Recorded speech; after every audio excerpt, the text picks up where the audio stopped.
एक दफ़ा का ज़िक्र है कि एक खूबसूरत जंगल था जहाँ हर रात जुगनू रोशनी बिखेरते थे।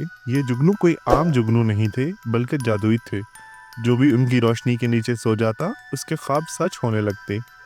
जंगल के किनारे एक नन्हा खरगोश गुगू अपनी माँ के साथ रहता था। गुगू बहुत शरारती था लेकिन दिल का बहुत अच्छा था। एक दिन उसने अपने दोस्तों से सुना कि जंगल के बीच में जादुई जुगनू रहते हैं। अगर मैं वहां जाऊं तो शायद मैं भी अपने ख्वाब सच कर सकूं, गुगू ने सोचा। अगली रात चांदनी बहुत खूबसूरत थी और गुगू चुपके से अपने घर से निकला।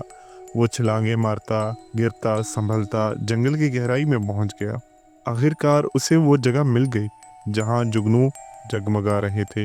वो मंजर इतना हसीन था कि गुगू खुशी से झूम उठा।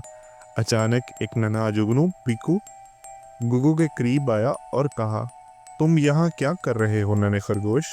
गुगू बोला, मैं अपने ख्वाबों को सच करना चाहता हूँ। पीकू मुस्कुराया और बोला, ख्वाब सच होने के लिए जादू की जरूरत नहीं बल्कि मेहनत और नेक नीति जरूरी है। ये सुनकर गुगू हैरान हुआ, मगर सब कहती हैं कि तुम्हारी रोशनी ख्वाब सच कर देती है। पीकू ने नरमी से जवाब दिया, हमारी रोशनी तुम्हारे दिल में उम्मीद जगाती है, लेकिन ख्वाबों को हकीकत में बदलने के लिए तुम्हें खुद कोशिश करनी पड़ेगी। ये सुनकर गुगू ने अहद किया कि वो मेहनत करेगा और कभी हिम्मत नहीं हारेगा। जब वो वापस आया तो अपनी माँ को सब कुछ बताया। माँ ने प्यार से कहा, बेटा यही सबसे बड़ी सच्चाई है।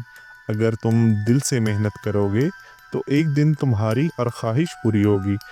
उस रात गुगू सुकून से सो गया और अगली सुबह उसने अपने ख्वाबों की ताबीर के लिए मेहनत शुरू कर दी। और यूं नन्हे गुगू ने सीखा कि ख्वाबों को हकीकत में बदलने के लिए जादू से ज़्यादा मेहनत ज़रूरी होती है।